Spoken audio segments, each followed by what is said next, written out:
Hey everybody, hope everybody's doing good. This will be a real short video. Just wanted to do kind of a quick review, experience with this Rikon, however you pronounce that, planer. Right here is the model number and the specs on it. And I've had it now for, probably 2 or 3 years, but I've really only been using it for about 1.5 years. I picked this up at Menards whenever it was on sale a while back. 13 inches wide, and it has the helix head. You can see I've actually been plating some wood. It's one of the piles I got here. But here are the teeth. So I've used oak on it, cherry, ash, softer woods too, and it runs really great. I've maxed it out. Matter of fact, today I was doing some 12.5-inch wide cherry. If it bogs down, it will shut off. I don't say that happens a lot, but it can happen, especially if you're trying to take off a lot of material or you're taking off a wider amount.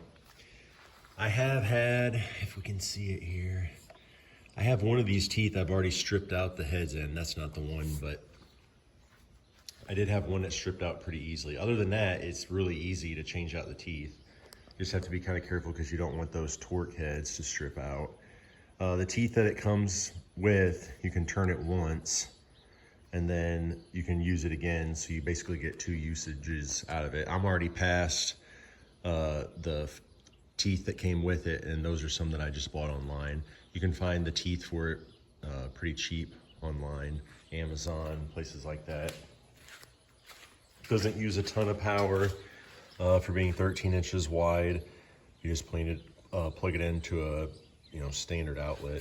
I'm not going to run it or show anything. I did make a short video that I'll release as a short showing it working on that 12.5-inch wide cherry. But other than that, it's a pretty good machine. It's probably in the mid-range, I'm going to guess. It's not like a top of the line, and it's not like a cheapo.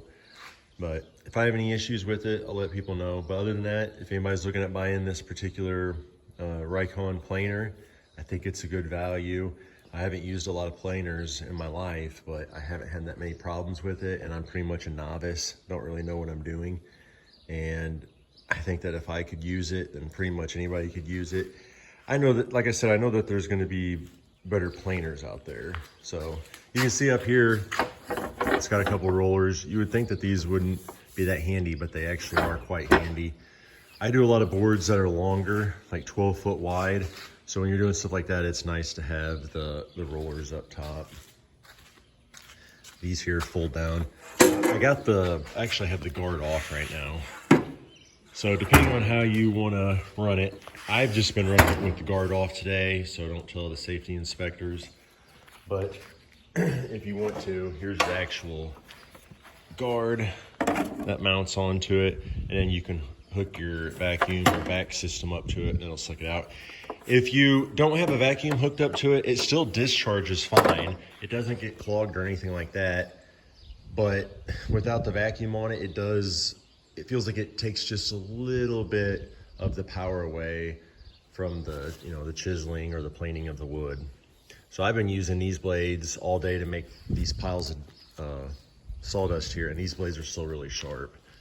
So the blades usually last a good amount of time, and they're not too hard to change. I think there's 6 rows of these, and there's 4 or 5 in each row.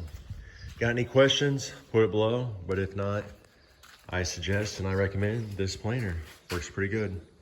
With that, hope everyone has a good day. Talk to everyone later.